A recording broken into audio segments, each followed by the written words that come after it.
बिस्मिल्लाहिर्रहमानिर्रहीम। अस्सलाम वालेकुम स्टूडेंट्स। अच्छा, नेक्स्ट लेक्चर हम स्टार्ट करते हैं एसक्यूएल सर्वर में। हमारा जो अब का टॉपिक है वो है entity relationship diagram, ERD diagram. ठीक है, तो ये हम देखते हैं कि ये क्या चीज़ है। तो इसमें हमें क्या करेंगे कि ईआरडी देखेंगे और फिर एक क्विज़ होगा, शॉर्ट क्विज़। ठीक है, शॉर्ट क्विज़ जो है वो अलग से मैंने फाइल्स अपलोड की हुई हैं, तकरीबन हर लेक्चर के साथ ही हैं। तो ये एक ईआरडी डायग्राम जो है मैंने आपके साथ शेयर की है। ये जो स्लाइड में आ रही है ये एक ईआरडी डायग्राम है, एंटिटी रिलेशनशिप डायग्राम। ठीक है। अच्छा, अब ये डायग्राम क्या करती है? बेसिकली ये एक ब्लूप्रिंट है, एक मैप है डेटाबेस डिज़ाइन करने का। ठीक है, जैसे एक घर के लिए हमें मैप चाहिए होता है डिज़ाइन करने के लिए, अगर हमने उसको बिल्ड करना है तो हमें एक माइट बी ग्रे स्ट्रक्चर का एक मैप मिल जाए। ठीक है, उससे क्या होगा, उससे एक बेसिक सा ढांचा जो है वो घर का कंप्लीट हो जाएगा। कई होते हैं कि वो हमें प्लम्बिंग का मैप दे सकते हैं, तो उससे क्या होगा, खाली प्लम्बिंग का काम हम कर सकते हैं। ठीक है, पानी के पाइप वगैरह, गैस के पाइप या कोई और पाइप इस तरह के हैं वो भी हम लगा सकते हैं। फिर इलेक्ट्रिसिटी का मैप अलग से होगा। ठीक है, तो ईआरडी डायग्राम जो है ये कंप्लीट डेटाबेस डिज़ाइन करने की डायग्राम नहीं है, लेकिन ये बेसिक जो है आपका उसको आर्किटेक्चर स्टैंड करने के लिए डायग्राम यूज़ होती है। इसके अंदर बेसिकली जो रिक्वायरमेंट गैदरर होता है वो या डिज़ाइनर जो होता है वो हमें ये ईआरडी डायग्राम बना के देता है। तो जो डेवलपर होता है, एसक्यूएल सर्वर डेवलपर, वो इसको रीड करता है और जैसे जैसे इसमें लिखा हो वैसे वैसे वो काम करना शुरू कर देता है। ठीक है, वो ज़्यादा खुद से आर्किटेक्चर लेवल पे खुद से इंगेज नहीं होता, वो इस डायग्राम को फॉलो करता है। इस डायग्राम में क्या लिखा हुआ है? इस डायग्राम में लिखा होता है कि कौन कौन से टेबल बनेंगे, उनका रिलेशनशिप दूसरे टेबल के साथ क्या होगा, उनकी कीज़ कौन कौन सी होंगी, कॉलम्स के नेम क्या होंगे, टेबल्स के नेम क्या होंगे। ठीक है, तो ये सारा कुछ इस ईआरडी डायग्राम में बना होता है। तो आप ये देखें कि ये जो ईआरडी डायग्राम है ये काफ़ी फेमिलियर है एक फ़्लो चार्ट से। ठीक है, तो वैसे ही उसके जैसी नहीं है लेकिन फेमिलियर लग रही है हमें। तो उसके अंदर भी कुछ इस तरह की चीज़ें ही होती हैं। लेकिन अब इसमें और इसमें फ़र्क क्या है फ़्लो चार्ट में और ईआरडी डायग्राम में? ईआरडी डायग्राम फ़्लो चार्ट के अंदर एक स्टार्टिंग पॉइंट होता है और एक एंडिंग पॉइंट होता है। ठीक है, वहाँ पे एक सर्कल लगा होता है, सर्कल के अंदर लिखा होता है स्टार्ट। वहाँ से हमारा फ़्लो स्टार्ट हो रहा होता है, यानी कि हम उसको उधर से ही हमने पढ़ना स्टार्ट करना है उसको। और फिर उसके अंदर एक एंड पे एक सर्कल एक और लगा होता है, वहाँ उसके ऊपर लिखा होता है एंड। तो वो फ़्लो वहाँ पे एंड हो रहा होता है, यानी कि फ़्लो चार्ट का वो वाला फ़्लो एंड हो रहा होता है। तो फिर उसके अंदर फिर बीच में शेप्स होती हैं, रेक्टेंगल भी होती है, स्क्वायर भी होती हैं और भी शेप्स होती हैं, डायमंड शेप्स भी होती हैं। तो लेकिन ईआरडी इसमें अब क्या फ़र्क है कि ईआरडी में कोई स्टार्टिंग और एंडिंग पॉइंट नहीं है। ठीक है, इसको हम कहीं से भी पढ़ना स्टार्ट कर सकते हैं, ये इसमें कोई ऐसा स्टार्टिंग और एंडिंग पॉइंट नहीं है। फिर इसके अंदर जो शेप्स हैं वो मैटर करती हैं कि इसके अंदर रेक्टेंगल शेप आ रही है। ठीक है, जितनी भी रेक्टेंगल शेप्स हैं ये एंटिटीज़ हैं, ये तकरीबन ये जो हैं वो टेबल्स में कन्वर्ट होने वाली हैं। तो ये एंटिटीज़ जो हैं वो रेक्टेंगल फॉर्म में आ रही हैं। फिर डायमंड शेप इसके अंदर इन्वॉल्व है और फिर ये ओवल शेप है, ये सर्कल नहीं है, ये ओवल है। ठीक है, सर्कल नहीं होता इसके अंदर, तो ये ओवल शेप भी है। तो अगर ये तीन शेप्स और फिर ये जो ओवल और रेक्टेंगल के दरमियान में जो लाइंस हैं ये सॉलिड लाइंस हैं, ये सिंपल एक सीधी लाइन जा रही है इसको रेक्टेंगल को जोड़ी, ये भी इसका पार्ट है ईआरडी का। और फिर जो रेक्टेंगल और डायमंड के दरमियान में लाइंस हैं उनके अंदर कोई नोटेशंस ही बनी हुई है, जैसे ज़ीरो लिखा हुआ है और फिर 3 लाइंस जा रही हैं, इधर 1 लाइन लगी हुई है और फिर 3 लाइंस आगे भी जा रही हैं। तो ये जो नोटेशन इनको बोलते हैं, तो ये नोटेशन जो हैं ये भी इसका पार्ट है। तो अगर किसी भी डायग्राम के अंदर ये चीज़ें एग्जिस्ट करती हैं और इसके अलावा कोई और शेप नहीं है तो वो कह सकते हैं कि ये एक ईआरडी डायग्राम है। तो ये भी इंटरव्यू में पूछते हैं अक्सर कि वो आपको कोई और डायग्राम दे के मोस्टली क्या करते हैं वो स्टार डायग्राम आपको देते हैं। स्टार डायग्राम भी आपको मैं दिखा दूंगा कि कैसे होती है। उसमें क्या होता है बेसिकली, उसके अंदर ये डायमंड शेप्स और ये ओवल वगैरह नहीं होते, उसके अंदर सिर्फ ये नोटेशंस होती हैं। एक एंटिटी की दूसरी एंटिटी के साथ नोटेशंस अगर होती हैं तो वो स्टार डायग्राम होती है खाली। तो वो दिखा के कहते हैं कि ये ईआरडी डायग्राम है कि नहीं, तो वो दिखने में लग रही होती है तो वो लोग कह देते हैं। लेकिन हमने क्या करना है, अगर इसके ये बिल्डिंग ब्लॉक्स पूरे नहीं हैं, ओवल शेप और ये रेक्टेंगल और डायमंड नहीं है, तो हम उसको ईआरडी नहीं कहेंगे। अच्छा, ये मैंने आपको जल्दी सा क्विक सा ओवरव्यू इसलिए दिया है क्योंकि आगे जो है वो स्लाइड्स इसकी डिटेल्ड हम एक एक चीज़ को डिस्कस करें, तो इसलिए ये मैंने आपको पहले बता दिया। नेक्स्ट स्लाइड पे आते हैं ERD डायग्राम की डेफिनेशन देख लेते हैं। ठीक है, ERD यानी कि एंटिटी रिलेशनशिप डायग्राम, तो अक्सर लोग इसको ERD डायग्राम भी बोल देते हैं। ठीक है, तो डी ऑलरेडी इसके अंदर इस्तेमाल हो रहा है, डायग्राम क्यों डिनोट करता है वो। तो ERD diagram shows the relationship of entity set stored in a database. ठीक है, an entity in this concept context is a component of data. In other words, ER diagram illustrates the logical structure of database. ठीक है, यानी कि उसने कहा है कि ये एक लॉजिकल स्ट्रक्चर उसको डेटाबेस का करता है, पूरा डेटाबेस डिज़ाइन करके नहीं बता देता हमें। ठीक है, कि डेटा टाइप इसकी क्या होनी चाहिए, फिर ये नल है नॉट नल है, इस तरह की चीज़ें वो नहीं बताता। तो ये बेसिक से एक उसका स्ट्रक्चर है कि हम उसका आर्किटेक्ट लेवल पे एक चीज़ क्रिएट कर सकते हैं। तो यहाँ पे यही चीज़ लिख रहा है वो कि at first glance the entity relationship diagram looks much very much like a flow chart. ठीक है, तो फ्लो चार्ट की तरह का लगता है, लेकिन कुछ यूनिक इसके सिंबल्स हैं जो कि जिसकी वजह से ये ERD डायग्राम कहलाती है। तो ये एक बेसिक सी एक लाइन लिखी है मैंने हिस्ट्री के लिए, ये पीटर चैन ने 1976 में बनाई थी। ठीक है, ये भी अक्सर क्वेश्चन पूछ लेते हैं इंटरव्यूज़ में, डिपेंड करता है कि आपका इंटरव्यू लेवल कौन सा है, तो ये भी क्वेश्चन पूछा जाता है। अच्छा, अब ये क्योंकि एक ऑथर ने डिज़ाइन किया, किसी बंदे ने डिज़ाइन किया पीटर चैन ने, तो इसके अंदर फिर और भी हैं, फिर इनके चार्ल्स बैचमैन और जो जेम्स मार्टिन है, ये भी इनके पास भी ERD डायग्राम है, इन्होंने भी बनाई हुई अपनी। तो इनके अपने स्कूल ऑफ थॉट्स हैं, इनकी अपनी नोटेशंस हैं कुछ। ठीक है, बेसिकली हमारा ERD सेम ही होगी, नोटेशंस में थोड़ा सा फ़र्क होगा। तो इनका ज़रा अप्रोच ज़रा डिफरेंट है। तो हम ऐसे कह सकते हैं कि पीटर चैन ने इनिशियली बनाई थी, ये बाकियों ने इम्प्रूव की थी, या फिर उन्होंने अपने आइडियाज़ इसमें डाल के तो उसको ज़रा इन्हेंस कर लिया था। उसमें हम नहीं पढ़ते, हमने सिर्फ ये पता होना चाहिए बस ये काफ़ी पुरानी बनी हुई है। ठीक है, 1976 की बात है। तो अब उसकी बिल्डिंग ब्लॉक्स पे आ जाते हैं कि ERD डायग्राम के अंदर कुछ बिल्डिंग ब्लॉक्स हैं। ठीक है, अगर ये उसके अंदर शामिल होते हैं तो ही हम ERD बना सकते हैं। तो हम यहाँ पे ये जो इस आज का लेक्चर है इसमें क्या करने आए हैं कि हमें ERD पढ़नी भी आ जाए और हमें बनानी भी आ जाए। ठीक है, हमें मोस्टली एज अ डेवलपर, अगर हम एज अ डेवलपर हायर हुए हैं तो ये मोस्टली हमें ERD बनी बनाई मिलेगी। ठीक है, ये डॉक्यूमेंटेशन का पार्ट होती है, और कुछ लोग ऐसे होते हैं कि वो आपसे ही बनवा लेते हैं। अगर आप फुल स्टैक डेवलपर होंगे तो वो ये आपको भी बनानी पड़ सकती है। ठीक है, तो क्योंकि आपने ही मतलब कोड लेवल पे भी आपने करना है, तो अक्सर लोग डायरेक्ट कोड से स्टार्ट कर देते हैं। तो ये प्लानिंग का फेज़ भी में आ जाता है। तो आप अगर डॉक्यूमेंटेशन फेज़ में या प्लानिंग फेज़ में बनाना चाहते हैं तो ERD डायग्राम उससे बनती है। अच्छा, तो उसके अंदर हमने क्या करना है, उसके अंदर हमने ये 5 चीज़ें जो है ना वो लाजमी रखनी है, मतलब 5 चीज़ें ही रखनी है उसके अंदर। एक है जी एंटिटी, एंटिटी, और फिर है एक्शंस, फिर है एट्रीब्यूट्स, कनेक्टिंग लाइंस, और फिर कार्डिनलिटी या फिर ऑर्डिनलिटी। ठीक है, तो ये क्या चीज़ें, इसको भी अब डिस्कस करते हैं कि ये क्या किन शेप्स को डोनेट करती हैं। ये सबसे पहले है एंटिटीज़। एंटिटीज़ जो हैं वो रेक्टेंगल शेप्स में जो लिखी हुई होती हैं वो एंटिटी कहलाती है एक। ठीक है, तो ये क्या होगा, ये मोस्टली हमारा टेबल ही बनेगा।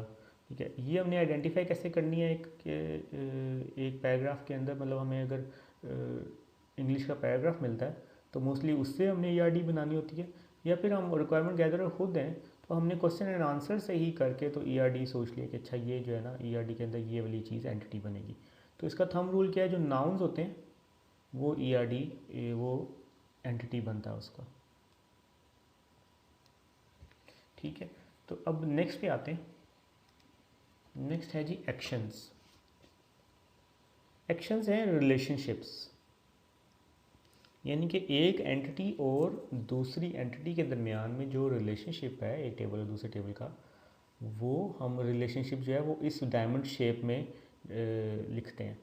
ठीक है, तो इसके अंदर हमें लिखना क्या है, इसके अंदर वो वर्ड लिखना है। ठीक है, जैसे कि अगर फादर और चिल्ड्रन का वो आपस में रिलेशनशिप है तो फादर हैज़ चाइल्ड्स, तो हैज़ चिल्ड्रन, तो वो हैज़ का जो वर्ड है वो इस डायमंड शेप के अंदर आएगा। ठीक है, तो वो उससे क्या होगा कि वो पढ़ सकेगा उसको कि अच्छा इसका रिलेशनशिप दूसरे टेबल के साथ है। इसके अंदर हम सिर्फ वर्ड लिखते हैं बेसिकली, तो वो जो लाइंस हैं वो बेसिकली जो है वो डिफाइन करती हैं कि रिलेशनशिप है क्या इसका आपस में। अच्छा, नेक्स्ट आते हैं, नेक्स्ट है जी एट्रीब्यूट्स। ठीक है, जिस तरह ट्यूपल्स होते हैं वो ट्यूपल्स को कहते हैं रोज़। तो एट्रीब्यूट्स जो होते हैं वो कॉलम्स में कन्वर्ट होते हैं, ठीक है। तो एट्रीब्यूट्स हैं वो ओवल शेप में आ रहे हैं यहाँ पे, ठीक है। तो ओवल शेप में लेकिन ज़रा डिफरेंट शेप्स भी आ रही हैं, थोड़ी सी लाइंस का फ़र्क आ रहा है। तो अब ये क्या है, बेसिकली हमने एक एंटिटी के साथ ना, सॉलिड लाइन के साथ हमने एट्रीब्यूट लिखने हैं। हर एंटिटी के ऊपर हमें बताना है कि इसके अंदर कौन कौन से एट्रीब्यूट शामिल हैं, ठीक है। तो अब एट्रीब्यूट के अंदर भी कुछ टाइप्स हैं। वो ये है कि अगर सॉलिड लाइन है तो वो एक सिंपल कॉलम है, ठीक है। ये सॉलिड लाइन नज़र आ रही है इसके ऊपर, मतलब एक हार्ड लाइन लिखी हुई है हमने। तो उसके दरमियान में जो एट्रीब्यूट का वर्ड है, इसकी जगह हम क्या लिखेंगे, कॉलम का नेम लिख देंगे। लेट से CNIC हम यहाँ पे लिख देते हैं लफ्ज़, ठीक है। या फिर हम लिख देते हैं फर्स्ट नेम या फिर लास्ट नेम। तो ये इस तरह से हम लिखोगे यहाँ पे। अच्छा, तो ये हो गया simple attribute. Multi valued attribute को कैसे डिफाइन करना है, डबल लाइन लगा देनी है सिर्फ, ठीक है। डबल लाइन से ओवल शेप ही बनानी है, डबल लाइन से बना देनी है। तो उसके अंदर भी हम कॉलम का नाम लिखेंगे, तो वो क्या कहलाएगा, मल्टी वैल्यूड एट्रीब्यूट होगा। अच्छा, अब इसमें होता क्या है, इसमें ये होता है कि जो मल्टी वैल्यूड एट्रीब्यूट अगर हमने किसी कॉलम को कर दिया है तो उस कॉलम हम इससे पता चल जाएगा कि उस कॉलम के अंदर मल्टीपल वैल्यूज़ आ रही हैं। मतलब इससे क्या मतलब है कि मैंने एक कॉलम का नाम रखा है स्किल, और उसके अंदर मैंने जब उससे पूछा कि स्किल बता दो तो उसने डाटा क्या एंटर किया हुआ है, उसने लिखा हुआ है C#, SQL server, chemistry, physics, इस तरह करके उसने स्किल्स जो हैं अपनी सारी वो एक ही कॉलम के अंदर कॉमा सेपरेटेड डाल दी हैं। तो अगर इस तरह की कोई कॉलम हमारा एग्जिस्ट करता है तो हम उसको यहाँ पे ना इस तरह से डिफाइन करते हैं डबल लाइन से कि इसके अंदर मल्टीपल वैल्यूज़ आ रही हैं, ठीक है। तो वो जो डेवलपर है या फिर जो डिज़ाइनर है वो देखेगा इसको फर्दर कि उसने इस तरह से इसको लेके चलना भी है कि नहीं। मोस्टली हम क्या करते हैं, मल्टी वैल्यूड एंट्रीज नहीं करते, नॉर्मलाइजेशन के अंदर ये काम मतलब इसको हम ठीक कर लेते हैं चीज़ को। नॉर्मलाइजेशन क्या चीज़ है वो भी हम नेक्स्ट लेक्चर में पढ़ेंगे। अच्छा, फिर है की एट्रीब्यूट। एक की एट्रीब्यूट है वो हो सकता है प्राइमरी की हो सकता है फॉरेन की हो सकता है यूनिक की हो। उसको ये फर्दर डिफाइन नहीं करती जो है डायग्राम, वो सिर्फ उस कॉलम के नीचे लाइन एक लगा देती है। तो अगर कॉलम के नीचे एक लाइन लगी हुई है तो हम उसको कहेंगे कि ये कोई ना कोई की का एट्रीब्यूट है, ठीक है। इसको हो सकता है CNIC हो तो उसके नीचे हम लगा दें तो कह सकते हैं कि माइट भी यूनिक की हो। ये डिज़ाइनर या डेवलपर ने खुद ही डिसाइड करना होगा कि क्या उसको उसने बनाना है। अच्छा, ये भी क्या पूरी ERD को बनाते हो क्या बन सकता है कॉलम। तो की को हम क्या करेंगे, अंडरलाइन कर देंगे, अंडरस्कोर कर देंगे। फिर है ड्राइव्ड एट्रीब्यूट। ड्राइव एट्रीब्यूट क्या है, अच्छा ये किस तरह से डिज़ाइन किया हुआ है, डिफाइन किया हुआ है, ये है डॉटेड लाइन आ रही है, ठीक है। सॉलिड लाइन ही है, डॉटेड लाइन से लिखा हुआ दरमियान में कॉलम का नाम लिख देंगे तो वो कहलाएगा ड्राइव्ड एट्रीब्यूट। ये हम कब लिखते हैं, ये हम तब लिखते हैं जब हमने एक्चुअल वैल्यू नहीं लिखनी, ड्राइव हो रही है कहीं से वैल्यू, कोई फॉर्मूला है, ठीक है, वो वाली वैल्यू हम लिखनी है तो इसको हम ड्राइव एट्रीब्यूट करेंगे। इसकी क्या एग्जांपल बनती है, लेट्स से हम स्टूडेंट्स के टेबल के अंदर उसकी डेट ऑफ बर्थ का डाटा जो है ना वो ले रहे हैं, ठीक है। उसका एक अलग से हमने एट्रीब्यूट बनाया है, वहाँ पे हम कह रहे हैं डेट ऑफ बर्थ एंटर करो, उसने वो एंटर कर दी। और एक ड्राइव एट्रीब्यूट है, उसके ऊपर कॉलम का नाम हमने लिखा हुआ है, एट्रीब्यूट का नाम लिखा हुआ है एज।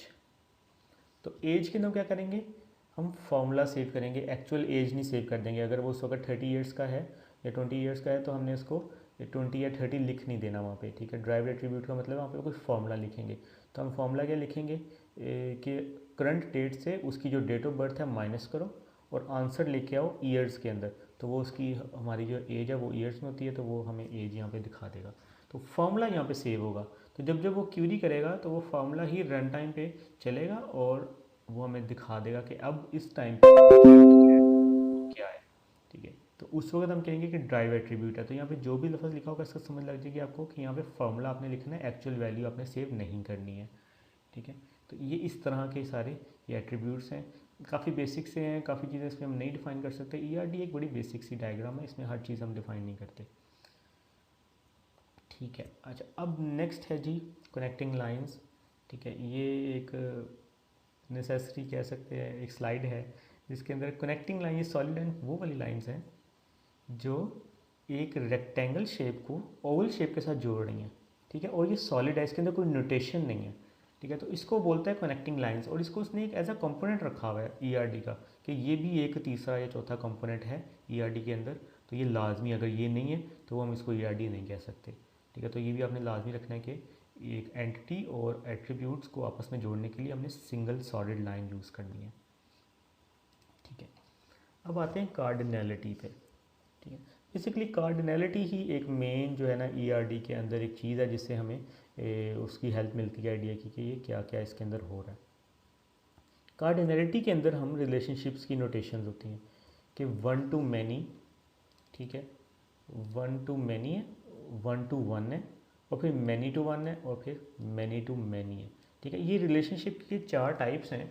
इन चारों में से कोई एक तरह का रिलेशनशिप होगा आपकी एंटिटी में, तो उसको हम इस तरह से मतलब ये उसकी डेफिनेशन है और उसको हम नोटेशन से डिफाइन करेंगे। ठीक है, नोटेशन में भी आपको मैं बता देता हूँ कि नोटेशन क्या है। कार्डिनैलिटी, पहले इसकी डेफिनेशन देख लेते हैं। Cardinality specifies how many instance of an entity relate to one instance of another entity. ठीक है, तो एक रिकॉर्ड, एक इंस्टेंस जो है, एक रिकॉर्ड दूसरी टेबल की या दूसरी एंटिटी के साथ कितने इंस्टेंस के साथ जुड़ता है। ठीक है, तो ये वो बता रहा है। Ordinality is also closely linked to cardinality. While cardinality specifies the occurrence of relationship, ordinality describes the relationship as either mandatory और ऑप्शनल। ठीक है, तो अब ये क्या है, एक होता है कार्डिनैलिटी और एक होता है ऑर्डिनैलिटी। ठीक है, और कार्डिनैलिटी तो चल गया कि वो एक रिलेशनशिप का, एक एंटिटी का दूसरे एंटिटी के साथ बता रहा है कि कितने इंस्टेंस इसके आ सकते हैं। जो ऑर्डिनैलिटी है वो बेसिकली बताता है कि इधर का एक रिकॉर्ड वो लाजमी उसके साथ जुड़ना है कि ना भी जुड़े तो कोई मसला नहीं। ठीक है, यानी कि वन मैंडेटरी होना चाहिए या फिर नहीं होना चाहिए। तो वो चीज़ जो है वो ऑर्डिनैलिटी में हम करते हैं। इसको अगर हम ट्रांसलेट करें एसक्यूएल सर्वर की दुनिया में, तो ये नल और नॉट नल में कन्वर्ट होगा। ठीक है, ये वैल्यू नल रहेगी कि नहीं रहेगी, तो वो ऑर्डिनैलिटी कहलाती है। In other words, cardinality specifies the maximum number of relationship and ordinality specifies the absolute minimum number of relationships. ठीक है, तो इसके अंदर ऑर्डिनैलिटी जो है वो हम फुली डिफाइन तो नहीं कर सकते कि 2 होनी चाहिए या 3 होनी चाहिए मिनिमम। हम सिर्फ उसको 0 या मैंडेटरी या वन एंड ओनली वन, ये 3 तरह की हम ऑर्डिनैलिटी डिफाइन कर सकते हैं। अच्छा, फिर ये जो रिलेशनशिप्स हैं ये भी उसने डिफरेंट किस्म के बताए हुए हैं। ठीक है, सबसे जो सबको मालूम होगा वो होगा वन टू मैनी का। ठीक है, फादर और चाइल्ड का रिलेशनशिप जो है वो वन टू मैनी कहलाता है। ठीक है, तो इसके अंदर हम जो प्रोग्रामेटिकली अचीव कर सकते हैं एसक्यूएल सर्वर में, ये पहले 2 ही हैं सिर्फ। ठीक है, बाकी जो 2 हैं उसको भी देख लेते हैं अभी। वन टू मैनी जो है, एक तरफ फादर है और दूसरी तरफ चिल्ड्रन है उसके, तो वो वन टू मैनी का रिलेशनशिप कहलाएगा। वन टू वन जो है इसका मतलब है कि एक टेबल, हमने 2 टेबल बनाए हुए हैं, अलग से डिवाइड किया हुआ है 2 टेबल्स में डाटा, लेकिन एक टेबल के अंदर जो रिकॉर्ड है दूसरे टेबल के अंदर भी उस रिकॉर्ड के अगेंस्ट एक ही रिकॉर्ड आएगा। ठीक है, इसका क्या मतलब है, लेट्स से मैं कहता हूँ कि मैंने एक यूज़र्स का टेबल बनाया हुआ है, उसके अंदर मैं सिर्फ यूज़र नेम और पासवर्ड सेव कर लेता हूँ या कोई एक एंट्री डेट सेव कर लेता हूँ। ठीक है, और जो दूसरा टेबल है उसके अंदर मैं कर लेता हूँ उसी यूज़र की bio, first name, father name, CNIC, इस तरह की चीज़ें, एक्स्ट्रा जो चीज़ें हैं, पिक्चर्स, वो मैं दूसरे टेबल में सेव कर देता हूँ। तो इस केस में हम क्या करेंगे, उसका वन टू वन का रिलेशनशिप हम बना देंगे। ठीक है, तो एक टेबल में एक रिकॉर्ड एग्जिस्ट करता है और दूसरे टेबल के अंदर भी उसके अगेंस्ट एक ही रिकॉर्ड एग्जिस्ट करता है, और उसको हम कहेंगे कि ये वन टू वन का रिकॉर्ड है, वन टू वन का रिलेशनशिप है। तो ये दोनों हम, इसका सेंटेक्स एग्जिस्ट करता है और दोनों को हम बना सकते हैं एसक्यूएल सर्वर में। अच्छा, अब मैनी टू वन क्या है, मैनी टू वन और वन टू मैनी सेम है। ठीक है, इसको हम सिर्फ अगर दूसरे एंगल से पढ़ेंगे तो ये मैनी टू वन कहलाएगा। अगर हम चिल्ड्रन से फादर को पढ़ेंगे कि ज़्यादा चिल्ड्रन जो हैं वो एक फादर को बिलोंग करते हैं अगर, तो वो मैनी टू वन कहलाएगा। इसको बनाने का कोई डिफरेंट तरीका नहीं है, हम बनाएंगे वन टू मैनी ही, हम उसको रीड दूसरे एंगल से कर लेंगे तो वो मैनी टू वन कहला देगा। अच्छा, फिर है मैनी टू मैनी। ठीक है, मैनी टू मैनी भी एसक्यूएल सर्वर में वैसे एग्जिस्ट नहीं करता, लेकिन थ्योरेटिकली हम कह सकते हैं कि अगर 3 टेबल्स हैं आपस में, या फिर 2 टेबल ऐसे हैं जिनका आपस में रिलेशनशिप मैनी टू मैनी का है, यानी कि एक स्टूडेंट जो है वो मल्टीपल क्लासेस को ज्वाइन कर सकता है। ठीक है, और एक क्लास के अंदर मल्टीपल जो स्टूडेंट्स हैं वो आ सकते हैं। ठीक है, तो इससे क्या होगा कि वो मैनी टू मैनी का रिलेशनशिप दरमियान में बना हुआ है। तो ये बनेगा कैसे एक्चुअल में, इसके दरमियान में हम दरमियान में एक और जंक्शन टेबल बना देंगे, उसके दरमियान वन टू मैनी का रिलेशनशिप ही होगा और दूसरी तरफ मैनी टू वन का रिलेशनशिप होगा। दोनों को मिला के जब करेंगे तो वो कहलाएगा मैनी टू मैनी। ठीक है, तो इस तरह से ये ये वाला रिलेशनशिप बन जाएगा। लेकिन ये एसक्यूएल सर्वर में एग्जिस्ट नहीं करता। एसक्यूएल सर्वर में दो वन टू मैनी हम जोड़ेंगे तो वो कलेक्टिवली दो टेबल्स के दरमियान में, तीन टेबल्स के दरमियान में क्या कहलाएगा, मैनी टू मैनी कहलाएगा। ठीक है जी, अब ये था कार्डिनैलिटी। हम आगे चलते हैं नोटेशंस के ऊपर। कुछ नोटेशंस हमारे पास हैं। अच्छा, अब नोटेशन बेसिकली जो वो ईआरडी के अंदर जो उसके ऑथर्स थे कि पीटर चेन ने बनाया हुआ है, तो दो तीन और ऑथर्स भी हैं। तो वो जो बेसिकली ऑथर ने जो डिफरेंट काम किया है वो ये है कि उन्होंने नोटेशंस अपनी बना दी हैं। ठीक है, तो अब हम नोटेशन हल्का सा गो थ्रू कर लेते हैं इसके ऊपर कि नोटेशन जो हैं वो किस किस्म की हैं। सबसे जो इम्पॉर्टेंट या फेमस है वो है इंफॉर्मेशन इंजीनियरिंग स्टाइल। ये काफ़ी जगह पे यही यूज़ होती है, बुक्स में भी मिलेगी आपको। और अगर आपको कोई डॉक्यूमेंटेशन आपके ऑफिस में है या कहीं पे आपने देखी है डॉक्यूमेंटेशन, तो उसके अंदर आपको इंफॉर्मेशन इंजीनियरिंग स्टाइल की डॉक्यूमेंटेशन मिलेगी। इस तरह फिर और भी है, पिचर वो चेन स्टाइल है, बैचमैन स्टाइल है और फिर मार्टिन स्टाइल है। इन्होंने अपने नाम से स्टाइल बनाए हुए हैं। तो सबसे पहले देखते हैं इंफॉर्मेशन इंजीनियरिंग स्टाइल। ठीक है, ये जो साइड पे आ रही है ये एक ईआरडी डायग्राम है। इसके अंदर बस वो ओवल शेप्स नहीं आ रही। ठीक है, एक बार बेसिक से आपको बताया कि हम कार्डिनैलिटी से देख सकें। ये लिखा हुआ है कंपनी हैज़, कह सकते हो एम्प्लॉयज़। ठीक है, और फिर एम्प्लॉयज़ हैज़ प्रोजेक्ट्स। ठीक है, तो ये रिलेशनशिप बना हुआ है, दरमियान में इस तरह से लाइंस लगी हुई हैं। ठीक है, तो अब उन लाइंस की जो लेजेंड्स हैं वो यहाँ पे लिखे हुए हैं कि अगर इनके दरमियान में लाइन अगर सॉलिड हो जाए तो इंफॉर्मेशन इंजीनियरिंग स्टाइल के मुताबिक वो वन टू वन का रिलेशनशिप कहलाएगा। फिर एक है वन टू मैनी और फिर मैंडेटरी। मैंडेटरी को कैसे उसने किया, ये वन यहाँ पे लगा दिया, यानी कि अगर हम सिंपल सिंगल लाइन करेंगे तो वो ज़ीरो या वन टू मैनी हो जाएगा। यहाँ पे इसने कहा वन टू मैनी और मैंडेटरी है, तो यहाँ पे वन लाजमी, हमने यहाँ पे एक वन लाइन लगा दी तो ये वन हो गया। मैनी के लिए ये नोटेशन है। वन और मोर मैंडेटरी जो है, यानी कि एक लाजमी जुड़ जाएगा। मैनी जुड़ सकते हैं लेकिन एक लाजमी उसके साथ जुड़ेगा, यानी कि हम कह सकते हैं कि फ़ादर का एक चाइल्ड लाजमी होगा। ठीक है, और मैनी हो सकते हैं। तो ये स्नैरी कब आ सकता है, यानी कि अगर हमने स्टूडेंट का डाटा हम ले रहे हैं तो हम कोई ऐसा फादर एंटर ही नहीं करेंगे जिसका कोई स्टूडेंट एग्जिस्ट ही नहीं करता।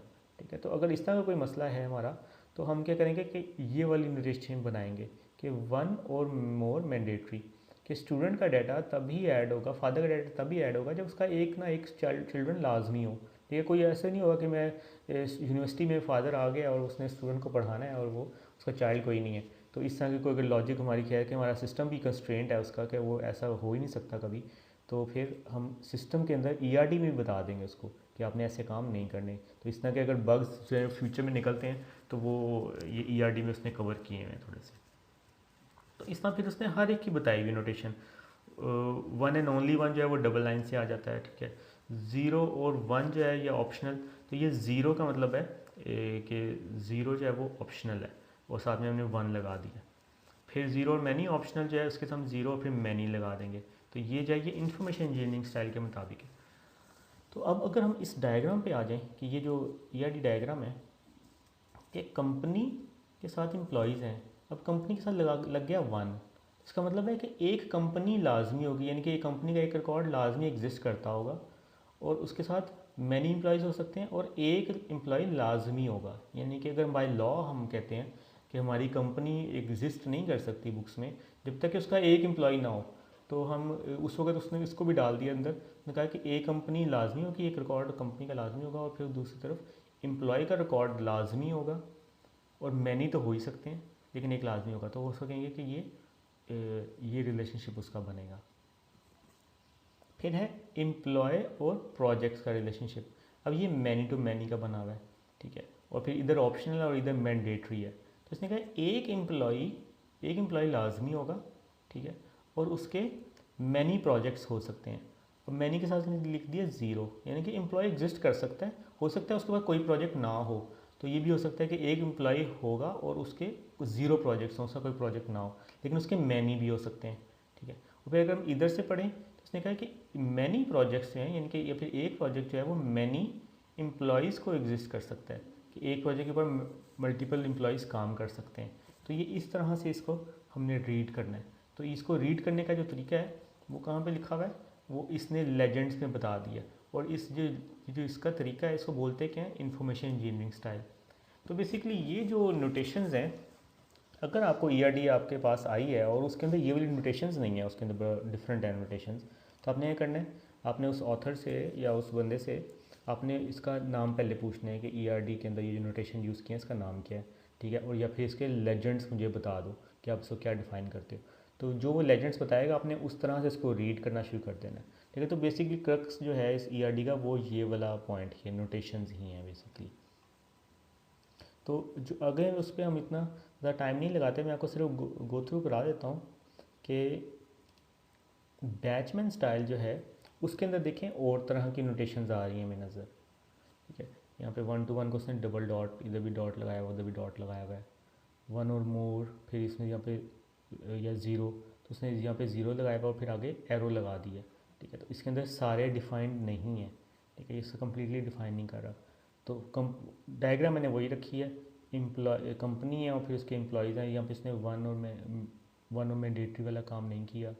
फिर मैनी एम्प्लॉयज़ के साथ प्रोजेक्ट्स हैं, इधर भी इसने मैनी का नहीं बताया, उसने इधर ही बता दिया कि ज़ीरो और मोर के लिए आपने ये वाला डॉट लगाना है, ठीक है, ठीक है। 1 to 1 और मोर के लिए आपने ये फील्ड जो है ना वो वाला डॉट लगाना है, तो उसने ये वाला डॉट इसलिए लगाया इधर, ठीक है। तो ये इसकी नोटेशंस हैं। तो अगर आपको कोई इस तरह की चीज़ मिलेगी तो आपने क्या करना है, इसको पढ़ के तो आपने इसको रिलेशनशिप इसका बना देना है। अच्छा, अब देखेंगे यहाँ पे इसने मैंडेटरी वाला नहीं किया काम, तो इसने तो हम क्या करेंगे कि ये भी हम हो सकता है कि हम ऐसी कंपनी बना दें जिसका कोई एम्प्लॉय ना हो, तो वो कंपनी एग्जिस्ट करती रहेगी, कंपनी का रिकॉर्ड हो, उसका एक भी एम्प्लॉय नहीं होगा, तो ऐसे भी हो सकता है इस डायग्राम के मुताबिक। तो इसमें लेस इंफॉर्मेशन है। फिर है चैन स्टाइल, ठीक है। तो जो ओरिजिनली पीटर चैन ने बनाई थी वो उसने ये वाली नोटेशन डिज़ाइन की थी, इसकी नोटेशन देखिए वो बिल्कुल ही डिफरेंट है, ठीक है। इसने एक तरफ 1 लिखा हुआ है और एक तरफ n है, ठीक है, और मैनी टू मैनी का रिलेशनशिप कैसे है, वो है m:n है, और उसकी नोटेशंस इस साइड पे दी हुई हैं, ठीक है। तो अगर आपको इस तरह का कुछ मिल जाए डायग्राम तो आपने ये लेजेंड्स को यूज़ करके तो ये बना लेना है, ये पढ़ लेना है, ये बना लेना है। फिर नेक्स्ट है मार्टिन स्टाइल, ठीक है। अब मार्टिन स्टाइल जो है उसके अंदर भी बड़ा डिफरेंट है, उसके अंदर 1 और स्टैरिक यूज़ करता है वो स्टैरिक। तो अब मोस्टली ये बुक्स में नज़र आता है हमें, ठीक है, यानी कि जो भी रिसेंटली जो बुक्स मिलती हैं हमें एसक्यूएल सर्वर पे या डेटाबेसिस के ऊपर, उसके अंदर ये वाली नोटेशन यूज़ हो रही होती है, तो ये मार्टिन स्टाइल है, ठीक है। इसके अंदर भी काफ़ी इसने डिफ़ाइन किया हुआ है कि 1 to 1 है, 1 to 1 ओनली 1 है, तो मैंडेटरी ऑफ क्या लिख देंगे, 1 लिख देंगे, ठीक है। तो कंपनी यानी कि एक लाजमी एग्जिस्ट करती है, उसने कहा एक ही करती है, ठीक है, एक लाजमी एग्जिस्ट करती है और एक ही करती है, तो उसके बाद हम कंपनी करेंगे, यानी कि कंपनी के टेबल के अंदर हम क्या करेंगे कि एक रिकॉर्ड डाल देंगे, उसके अंदर और नहीं आएगा, और उसके साथ फिर एम्प्लॉयज़ आना शुरू हो जाएंगे, ठीक है। अगर हमने यहाँ पे और डालनी है कंपनीज तो वो फिर और चीज़ बन जाएगी, ठीक है। तो उसने कहा कि 1 एंड ओनली 1 करना है यहाँ पे, तो उसके लिए ये नोटेशन है। फिर मैनी है, उसके लिए उसने स्टैरिक बता दिया है। 1 और मोर मैंडेटरी हैं, 1 और फिर स्टैरिक है दूसरी तरफ। 1 और मोर ऑप्शनल, फिर 0 होता है और उसके साथ फिर 1 है। 0 और 1 ऑप्शनल, तो इस तरह ब्रैकेट्स के अंदर 0,1 हमने बताना है, तो 0 और 1 ऑप्शनल बन जाएगा। 1,n यानी कि ये बेसिकली वो है 1 to मैनी वाला जो हमने बेसिक वाला पढ़ा हुआ है। तो 1 to मैनी क्या है, 1,n, तो यहाँ पे ये एम्प्लॉयज़ पे आ रहा है 1,n कि इधर से मल्टीपल प्रोजेक्ट्स हैं, वो मल्टीपल एम्प्लॉयज़ हैं, वो एक प्रोजेक्ट को या ज़ीरो प्रोजेक्ट को ले सकते हैं। तो 0,n, 0 और मोर ऑप्शनल, तो इसने 0,n का मतलब है कि नंबर, जैसा n ऑलमोस्ट हर चीज़ के अंदर ये डिफ़ाइन करता है कि मल्टीपल वैल्यूज़ को डिफ़ाइन करता है, तो n उसने इस तरह से डिफ़ाइन किया हुआ है इसको, nth टर्म होती है ना जिस तरह से, ये वो लिखा हुआ है। फिर 1,1, इसका मतलब 1 एंड ओनली 1 और मैंडेटरी, तो ये आ गया 1,1, ठीक है। तो अब ये डायग्राम जो है ना इस तरह से हम इसको रीड करेंगे, इसकी नोटेशन डिफरेंट है, तो इसको हम यहाँ से ऐसे पढ़ लेंगे। अच्छा, एसक्यूएल सर्वर के अंदर ईआरडी डायग्राम नहीं बनती, उसके अंदर बनती है स्टार डायग्राम। उसके अंदर भी डायग्राम बनाने का एक तरीका होता है, वहाँ पे स्टार डायग्राम बनती है। स्टार डायग्राम के अंदर भी वो हल्की फुल्की नोटेशन इस तरह की जो है ना वो डिफ़ाइन करता है। तो जो उसके अंदर क्या एग्जिस्ट करता है, उसके अंदर दो तीन चीज़ें ही हैं। उसके अंदर जो वन वाली साइड है, जिधर उसने कहना है कि इधर वन रिकॉर्ड एग्जिस्ट करेगा, वो उसको की से डोनेट करता है, यानी कि चाबी का जो निशान होता है, की का निशान है, वो उसकी तरफ अगर टेबल की तरफ जा रहा है तो वो वन उस तरफ होगा। और जिधर मैनी का निशान उसने डालना है, यानी कि जो 3 लाइन्स उसने दिखानी है, वहाँ पे वो इन्फिनिटी का निशान डाल देता है। जो 8 ऐसे 8 होता है ना, वो हम इन्फिनिटी का जो निशान होता है उसको हम डिफाइन करेंगे, तो वो कहेगा कि फिर इधर की है और दूसरी तरफ इन्फिनिटी है, इसका मतलब है कि 1 to मैनी है, ठीक है। तो उस एसक्यूएल सर्वर में यही एग्जिस्ट करता है। 1 to 1 भी एग्जिस्ट करता है, मैंने आपको बताया था कि दो तरह के ही एग्जिस्ट करते हैं, 1 to मैनी और 1 to 1। तो 1 to 1 कैसे होगा डिफाइन, कि एक तरफ की लगी होगी टेबल के साथ और दूसरे टेबल के साथ भी की ही लगी होगी, दोनों तरफ कीज़ नज़र आएंगी हमें, तो हमें चल जाएगा कि इन दोनों का आपस में 1 to 1 का रिलेशनशिप है। अगर एक तरफ की है और दूसरी तरफ इन्फिनिटी है तो उसमें पता चल जाएगा कि ये 1 to मैनी का रिलेशनशिप है। तो मैनी टू मैनी एग्जिस्ट नहीं करता। हम अगर उसके साथ कोई और टेबल अटैच्ड है और उन तीनों को इकट्ठा पढ़ना चाहते हैं तो हम कुछ इस तरह से देख सकेंगे कि मैनी टू मैनी शायद उसके अंदर एग्जिस्ट करता हो। तो वो एक तरफ की इन्फिनिटी के साथ होगी, दूसरी तरफ की और इन्फिनिटी के साथ होगी, तो वो मैनी टू मैनी का कहलाएगा। ठीक है जी, ये था ERD का टॉपिक। इंशाल्लाह नेक्स्ट टॉपिक में मिलते हैं। ओके जी, थैंक यू वेरी मच।